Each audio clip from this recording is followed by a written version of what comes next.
সকলকে স্বাগত আমাদের নতুন আরেকটি অধ্যায় বাংলাদেশ ও বিশ্ব পরিচয় অষ্টম শ্রেণী। আমাদের আজকের আলোচ্য বিষয় ষষ্ঠ অধ্যায় বাংলাদেশের অর্থনীতি।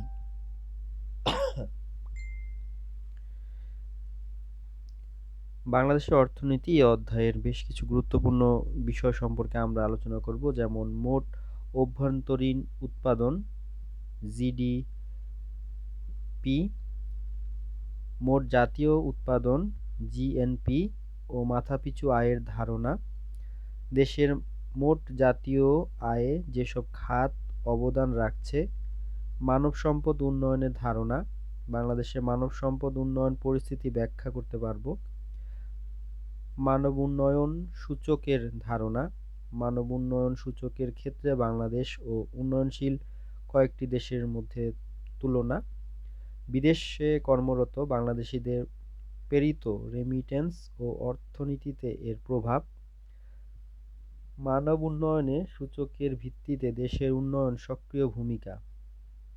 So let's start. প্রথম যে বিষয়টি রয়েছে সেটি হচ্ছে মানব সম্পদ।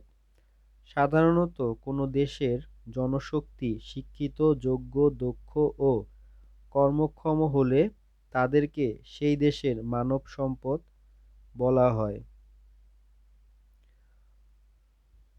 শিক্ষিত, যোগ্য, দক্ষ ও কর্মক্ষম হতে হবে।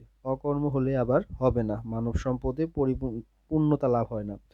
তাই উপরের বিষয়গুলোর সাথে সবচেয়ে গুরুত্বপূর্ণ বিষয় হচ্ছে কর্মক্ষম। পরবর্তী বিষয় কর্মসংস্থান। সাধারণ অর্থে কর্মের সুযোগ সৃষ্টি করাই কর্মসংস্থান। দেশের শিক্ষিত জনশক্তি সবাই যখন যোগ্যতা অনুযায়ী কাজ করার যথেষ্ট ক্ষেত্র পায় তখন সেখানে অর্থনৈতিক উন্নয়ন নিশ্চিত হয়। অর্থাৎ কাজ করতে পারার মতো লোক যথেষ্ট রয়েছে কিন্তু কর্মসংস্থানের যথেষ্ট সুযোগ নেই, সেক্ষেত্রে কিন্তু একটা তারতম্য থেকেই যায়। তাই যোগ্য লোক যেমন প্রয়োজন, দক্ষ প্রয়োজন, ঠিক তেমনি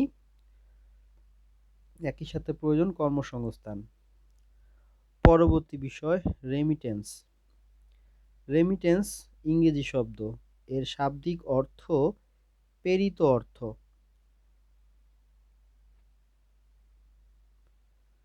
ব্যাপক অর্থে কোনো দেশে প্রবাসী জনসংখ্যা যে অর্থ দেশে প্রেরণ করে তাই অর্থনীতির ভাষায় রেমিটেন্স হিসেবে পরিচিত। অর্থাৎ আমাদের বাংলাদেশে যারা বিদেশে অবস্থান করছে এবং তাদের উপার্জন যখন তারা বাংলাদেশে প্রেরণ করছে সেটাকে বলা হচ্ছে রেমিটেন্স, এবং তাদের অবদান আমাদের দেশের অর্থনীতিকে সচল রাখার জন্য অভূতপূর্ণ গুরুত্বপূর্ণ ভূমিকা পালন করছে।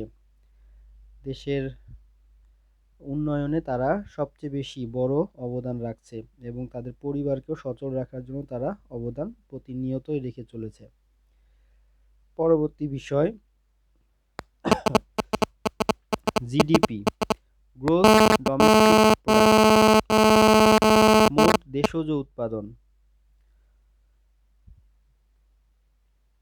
জিডিপি বলতে একটি নির্দিষ্ট সময়ে সাধারণত এক বছর একটি দেশের ভৌগোলিক সীমানার মধ্যে মোট যে পরিমাণ চূড়ান্ত দ্রব্য ও সেবা উৎপাদন হয় তার বাজার মূল্যের সমষ্টিকেই জিডিপি বলে বা সমষ্টিকে জিডিপি বোঝায়। অর্থাৎ আমাদের ভৌগোলিক সীমার মধ্যে যে পরিমাণ উৎপাদন আমরা করতে পারি বিভিন্ন কিছু এবং সেগুলো যে বাজার মূল্য সেটাই হচ্ছে domestic product, gross domestic product. You have to remember it and you have to mind it. The next one, GNP, Gross National Product, মোট জাতীয় উৎপাদন বলতে কোনো নির্দিষ্ট সময়ে সাধারণত এক বছরে একটি দেশের নাগরিকগণ যে পরিমাণ চূড়ান্ত দ্রব্য ও সেবা উৎপাদন করে তার বাজার মূল্য সমষ্টিকে বোঝায়।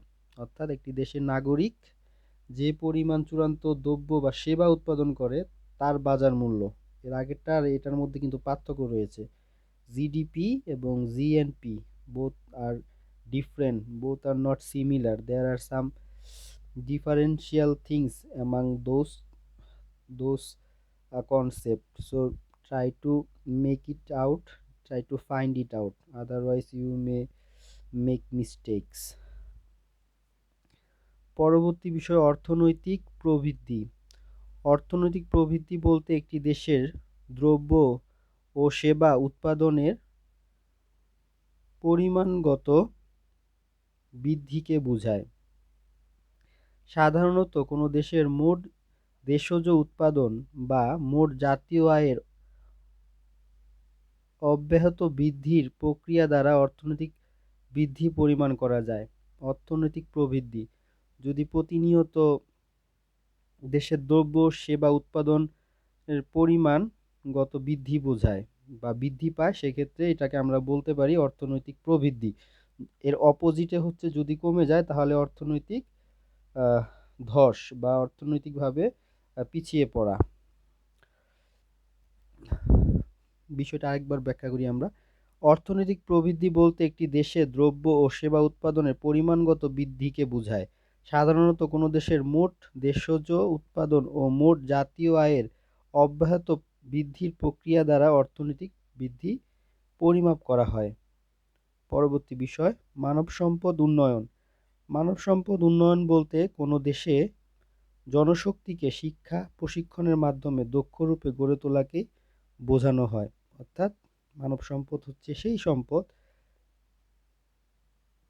মানব সম্পদ উন্নয়ন বলতে তাকেই বোঝানো হচ্ছে দেশের জনগণকে শিক্ষা প্রশিক্ষণ এর মাধ্যমে দক্ষ করে তোলা, অর্থাৎ ইংরেজিতে আমরা বলতে পারি স্কিল ডেভেলপ। স্কিল যতই বৃদ্ধি হবে ততই একজন মানব সম্পদে পরিণত হবে, দক্ষতায় সম্পদ হবে, otherwise they are only a human being. If they don't have any skills, then they are not productive human. So we are looking forward to productive human, that they may produce something, product something, and play an important role for the country development. তাই মানব সম্পদ হতে হইলে অবশ্যই skilful হতে হবে, দক্ষ হইতে হবে, সেই জন্য তাদেরকে শিক্ষা ও প্রশিক্ষণের ব্যবস্থা করতে হবে। তো এই ছিল আজকের এই ভিডিওতে, সাথে থাকার জন্য ধন্যবাদ। সবাই ভালো থেকো, সুস্থ থেকো, খোদা হাফেজ।